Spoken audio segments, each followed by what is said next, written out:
And now, stay tuned for the mystery program that is unique among all mystery programs.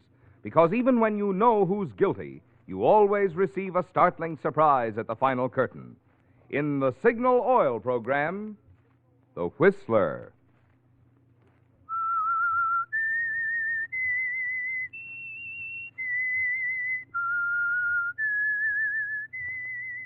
S-I-G-N-A-L.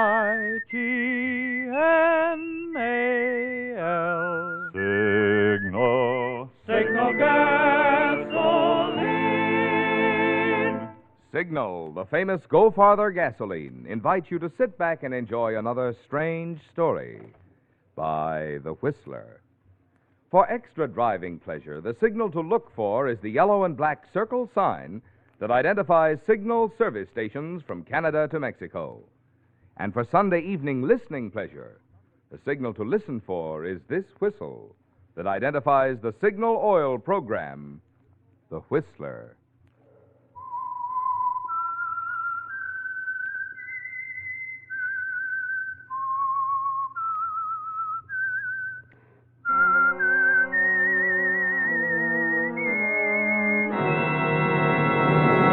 I am the Whistler, and I know many things, for I walk by night. I know many strange tales hidden in the hearts of men and women who have stepped into the shadows. Yes, I know the nameless terrors of which they dare not speak. And now the Whistler's strange story, Ticket to Murder.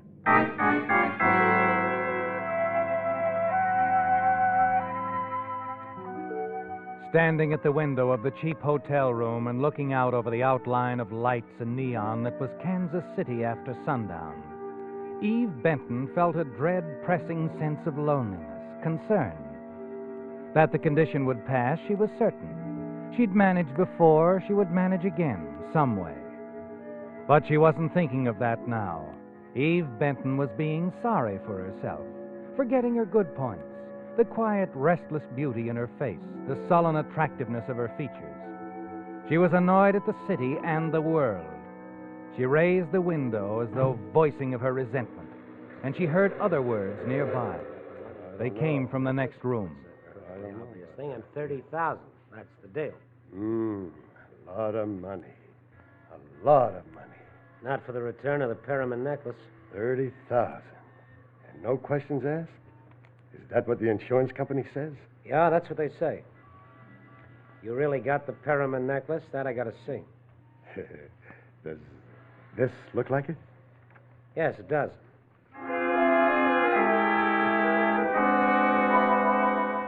You smile strangely, don't you, Eve? Listening in ironic amusement. 30,000, one of the men next door said.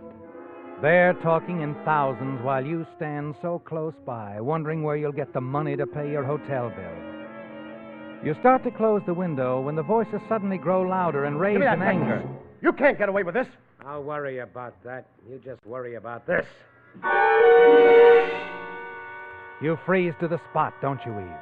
Your outstretched hand touching the windowsill remains fixed, rigid like a statue, and then you hear someone climbing out onto the fire escape. A man is outlined by the staccato flashing of a neon sign on top of the building next door. He hesitates, glances back at the room he just left. You get a clear look at his face, and then he starts down the fire escape steps. You lean out, see the man drop to the ground and disappear into the shadows of the alley below. You wait, staring, then run out of your room into the hall. The door to the room next door is partially ajar. You run to it and glance inside. A man on the floor, lying very still. He's dead, isn't he, Eve? You're about to turn and run when your eyes fasten on the telephone. Hello? Hello? Desk? Hello? Yes, what is it? Hello? Hello? Answer, please. Hello? You lower the phone, staring, unable to speak because of something you see, something near the dead man's hand. A wallet, isn't it, Eve? Yes, with part of the contents spilled out. A few bills, and among them a train ticket. Something that you could use. Are we still connected? Yes. Yes, Eve. A train ticket for the West Coast, San Francisco, and almost $65 in currency. It's an answer to your problem, isn't it? You lose little time in packing, leaving your room by the same method as the man who fled only a few moments before. The fire escape.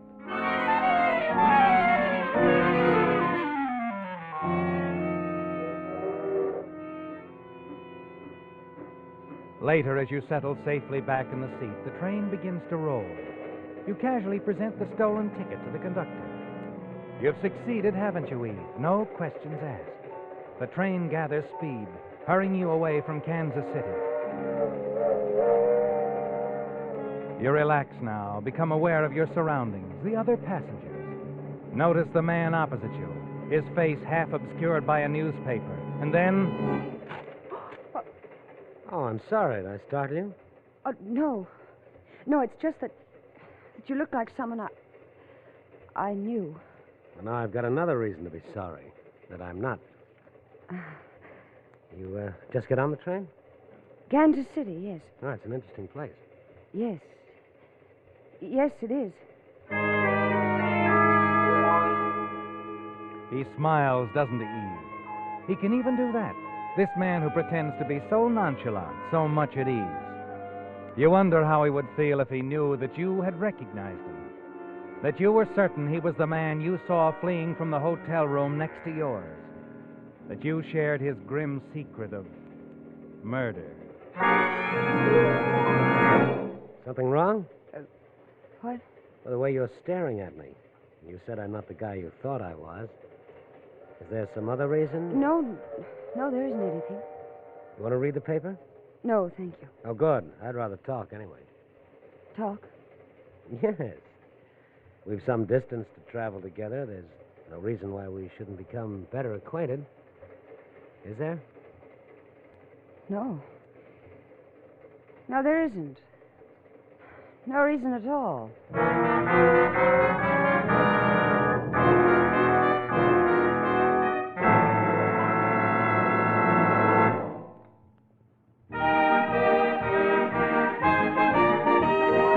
Tonight's $20 Signal gasoline book goes to Mrs. W.G. Reed of Long Beach, California, for sending in this limerick. My car seemed to need overhauling.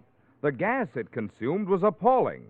Then Signal I tried, and now when I ride, I can pay for my gas without bawling. Signal, signal, signal gasoline. Your car will go for the gasoline. Our congratulations to Mrs. Reed for her very human way of describing the good mileage you enjoy with Signal, the famous Go Farther gasoline. Too bad there wasn't room in her limerick to get poetic about all the benefits you notice when you switch to Signal. I mean Signal's snappy starting, Signal's peppy pickup, Signal's smooth, silent power. For it's a fact, mileage and performance go hand in hand. If you'd like to enjoy both, then the next time your gas tank gets thirsty, treat your car to the gasoline that's packed with go. Fill up with Signal and go farther.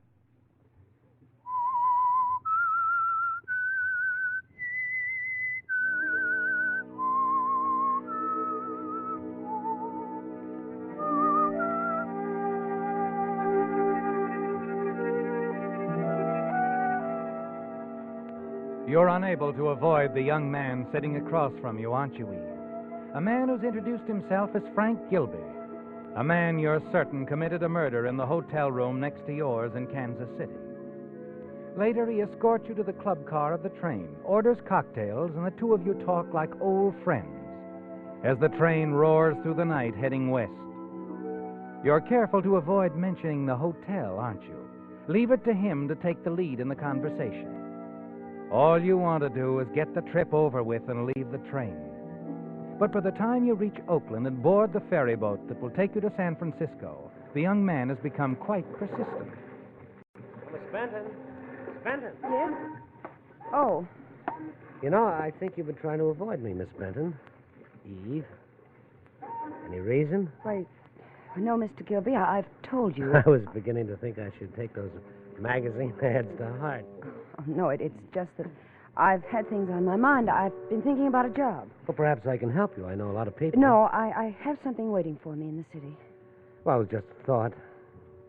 In case it doesn't work out, I wish you'd give me your address.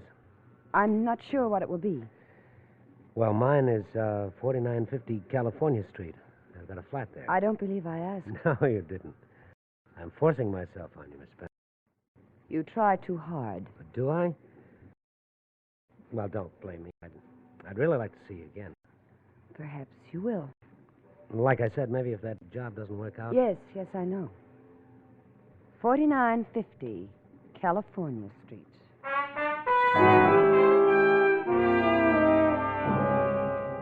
You want only to rid yourself of the persistent Mr. Gilby, don't you, Eve? Finally, once ashore and in a taxicab, you feel he's no longer a worry. You register at a small hotel on Geary Street. Dismiss him from your thoughts. But late the following morning, as you're having breakfast in a small diner, you're listening to the radio, and something the news announcer says sets you to thinking about Frank And in again. local news, the Perryman jewelry case has reached a stalemate, with the valuables still unreturned.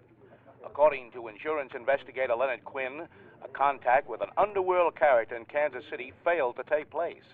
It has since been revealed that the insurance company has made a tentative offer of $30,000 with, as we understand, no questions asked for the return of the necklace to their representative, Mr. Quinn, or to the home of wealthy Mrs. Evans Perryman in Hillsborough. However... Oh, well, I wanted to hear that. Huh? Oh, sorry, lady. The guy was just about through, though. Well, what was that name he mentioned? Mrs. Evans somebody? Perryman. Mrs. Evans Perryman. Lives down the peninsula. Perryman. I see. You acquainted with the lady? No. But I've heard of the name.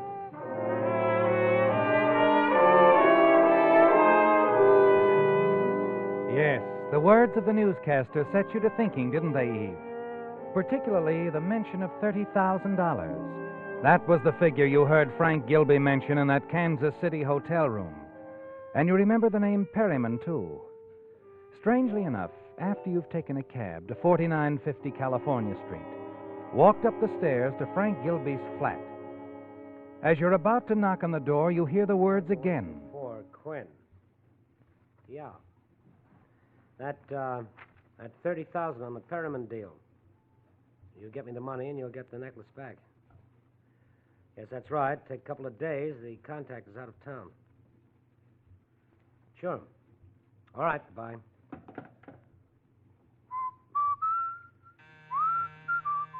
Yeah. Oh, Eve, hello. Hello, Frank. Changed your mind, huh? Thought you'd look me up after all? Uh-huh. Well, how'd the job go? You all set? No, I didn't go there. Well, maybe I can help on that, like I said. I'm sure you can. Well, come in, Eve. Like I said, I'm sure you can help me, Frank. Well, anything at all. I'm glad you feel that way. Because I'm referring to the Perryman deal, the $30,000 you're going to get from Leonard Quinn and the insurance company. What? Mm-hmm. The $30,000 you wanted all for yourself. That's why you killed your partner back there in that Kansas City hotel, took the necklace I happened to be in the next room. I see. So you've got a new partner now, Frankie. Oh, have I? Mm-hmm. And I wouldn't try anything if I were you. I've taken the necessary precautions.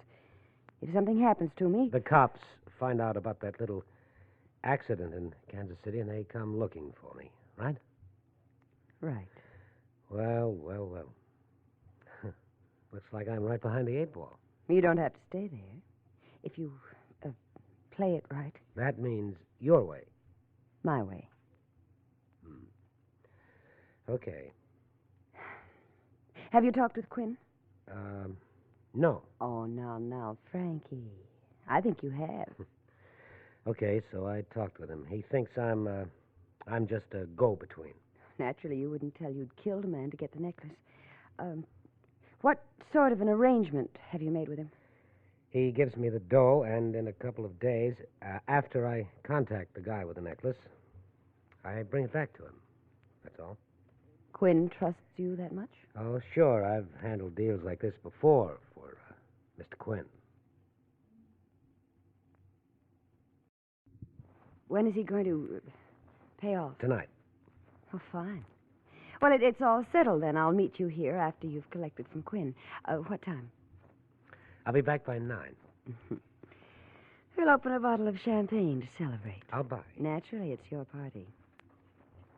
I'll see you tonight, Frankie. At 9.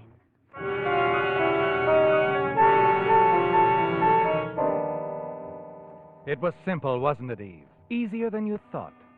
And now you're in partnership with a murderer. A temporary partnership, you tell yourself, and it'll be worth it. $15,000. After it's over, you'll move on, start a new life. Yes, it was all so simple talking your way into that partnership. But as the day wears on, you begin to wonder about it. Perhaps it was too simple, Eve.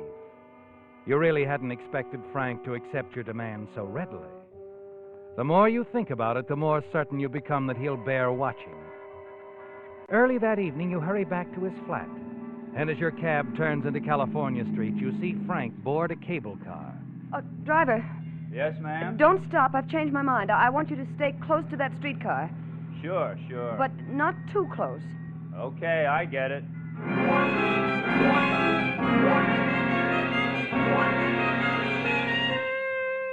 At Montgomery Street, you watch Frank step into an office building. And sitting in the cab, you wait, keeping your eyes on the entrance. A quarter of an hour goes by, and then he comes out, walks back to the corner, hops onto a cable car as it starts the climb up the hill. Driver? Yeah, I know. The cable car. It ain't none of my business, lady, You're but... quite right, driver. It's none of your business.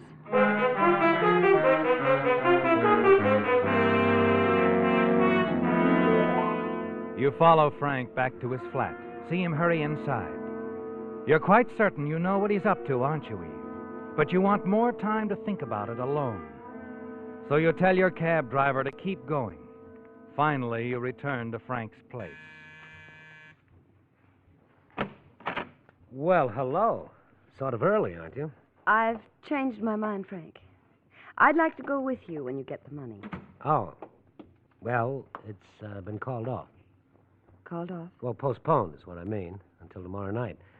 I just got a phone call from Quinn. Said he hadn't had time to get the money from his boss yet. Oh, I see. Sit down, sweetheart. I was looking forward to that champagne. Well, no reason why we can't celebrate in advance. I was hoping you'd call me. Were you? Yeah, I thought we might have dinner together. North Beach, Fisherman's Wharf, maybe? Sounds interesting. What do you say? Well, I've always wanted to see the top of the Mark. Fine. We'll start there. All right. There's a nice little restaurant on Broadway I think you'll like. Best veal scallopini in town. I'm sure I'll love it, whatever it is. Oh, Frank. Yeah. My gloves. I must have left them on the chair. Oh, sure. I'll get them. The moment he turns around, steps back into the room, you snap the automatic lock on his door so that it's unlocked. Now you won't need a key, will you, Eve? Then quickly you reach down and tear a hole in your stocking. In a moment, Frank returns. Here we are. Oh, thanks. All set? All set. Oh, dear. What's the matter? Well, just look at that. A run in my stocking. Look at it. Yeah, that's quite a run. Nicest one I've seen in a long time.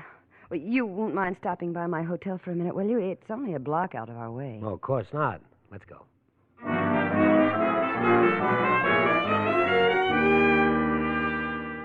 At your hotel, you leave Frank waiting in the cab parked at the entrance, while you hurry inside the crowded lobby and ride on out through the door on the other side.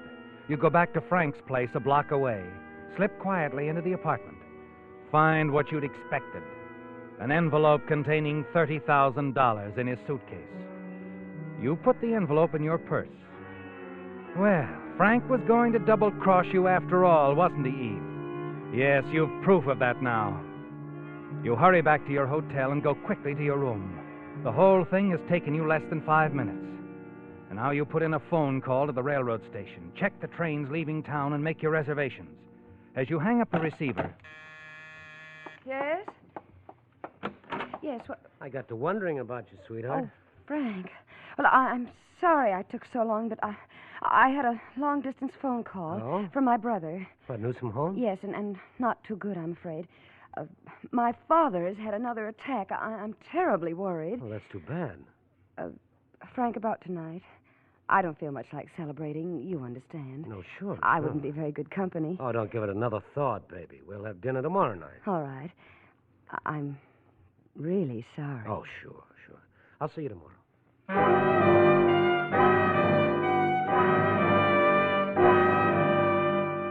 You watch from your hotel window and see Frank get into the cab and drive away. Quickly, you pack your things, check out of the hotel. It's 2 hours before your train leaves. Time to have dinner. But first, there's one thing you must do. You've made up your mind about that, haven't you, Eve? From the moment you found the $30,000 in Frank's flat. You step into a phone booth and call the police department. What was that, ma'am? A murder, Sergeant, at the Alden Hotel in Kansas City 5 days ago. The killer is here in town. What? I arranged a deal with Leonard Quinn, the insurance investigator. Anything to do with the Perryman necklace robbery? Everything. The party I'm talking about took the Perryman necklace from the man who was killed in Kansas City. Go ahead. Well, I suggest you contact Mr. Quinn. Get him to tell you who he'd made that deal with, and you'll have the killer. You give me your name, ma'am? No, I won't. Goodbye.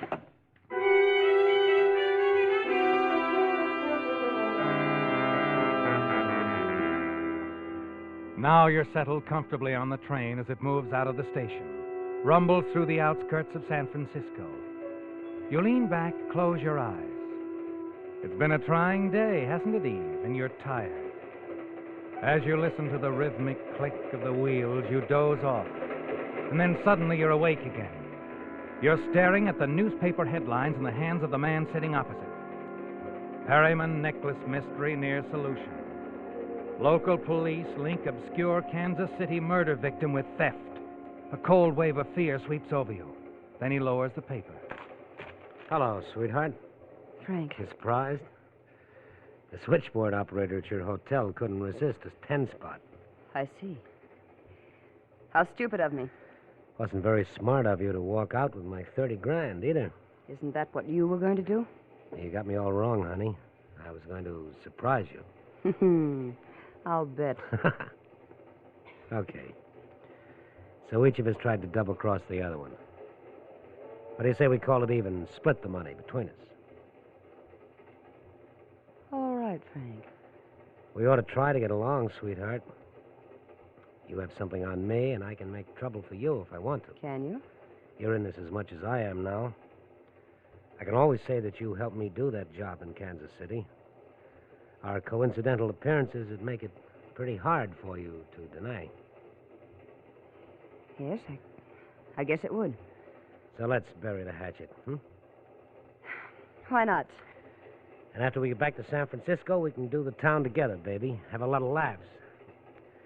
You know, I got a hunch this partnership's going to turn out okay. I was just thinking the same thing. We'll just forget the past. Think only of the future. Right. A bright future, sweetheart. For the two of us.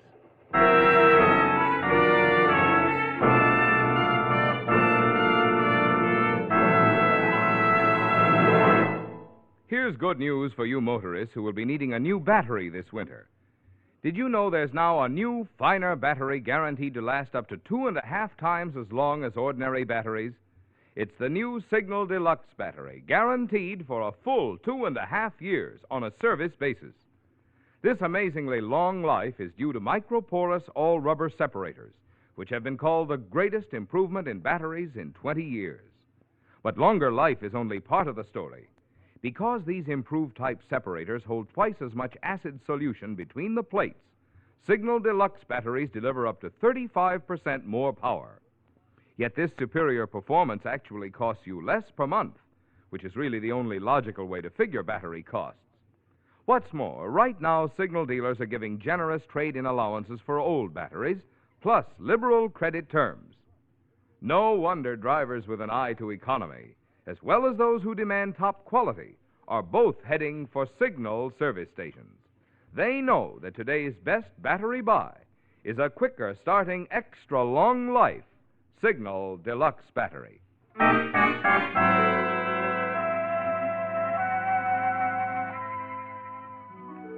It was a shock, wasn't it, Eve, to find Frank Gilby on the train after you thought you'd slipped away from him in San Francisco. You were certain you'd seen the last of him, and you'd have the $30,000 all to yourself. But then there he was, demanding his share. $30,000, Eve. A lot of money. And you made up your mind that Frank wasn't going to get any part of it regardless. In the morning, when the train pulls into Los Angeles, the $30,000 is still tucked away safely in your suitcase. And you're confident Frank Gilby will never bother you again. He'll never be able to involve you in the murder he committed in Kansas City. Yes, you're quite confident. Sure, aren't you, Eve? Even as the police board the train, step into your car, talk quietly to the other passengers. And then you find the lieutenant talking That's right. to you. That's right, Miss... Benton. Miss Benton. He was sitting here opposite you, according to the conductor. Well, you say he fell off the train, Lieutenant? Oh, how horrible.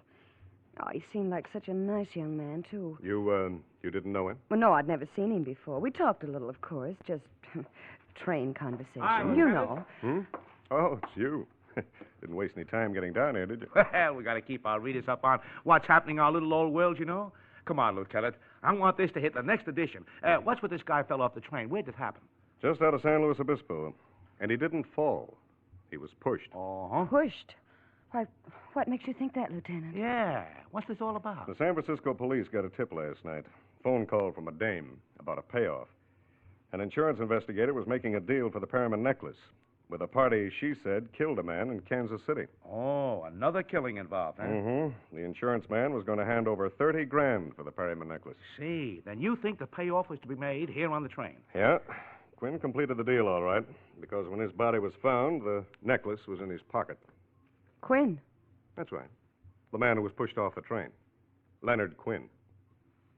Well, he told me he was Frank Gilby. Well, he probably wanted to keep his identity covered until he'd completed the deal. I see. If our tip is right, the killer pushed Quinn off the train so that there wouldn't be any witness. Now, wait a minute. You think the killer who pushed Quinn off the train was the Kansas City killer, too? Well, that's what the woman who tipped us off told us. Now, all we have to do is examine all the luggage in these cars and search the passengers. Ah, I get it. And if you find the $30,000, you'll have... And we'll have our killer. Ah. Well, Miss Benton, I'm sorry to bother you. But as long as we're here, we might as well start with you.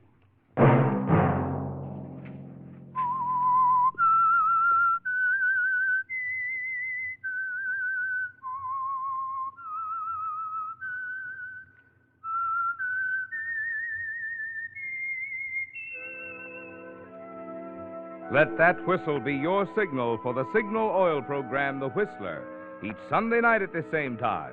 Brought to you by the Signal Oil Company, marketers of Signal gasoline and motor oil and fine quality automotive accessories. Remember, if you would like the fun of having your friends hear a limerick of yours on The Whistler, the address to which to send it is the Signal Oil Company, Los Angeles 55, California. All limericks become the property of the Signal Oil Company. Those selected for use on the Whistler will be chosen by our advertising representatives on the basis of humor, suitability, and originality. So, of course, they must be your own composition.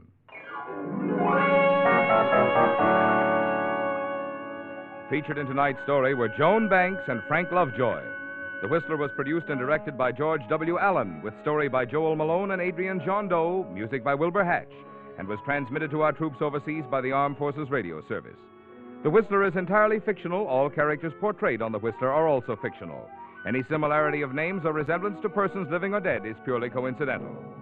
Remember, at this same time next Sunday, another strange tale by The Whistler.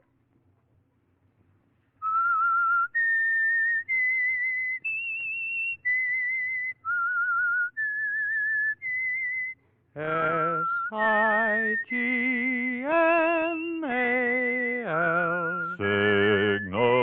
Signal gasoline. When you give to the community chest, you're helping not just one organization, but many worthy causes that directly benefit 4 out of every 10 families. Think of that when you're deciding how much to give to the community chest. Marvin Miller speaking. This is CBS, the Columbia Broadcasting System. You've been listening to the OTR Gold Network. Find more classic radio at otrgold.com.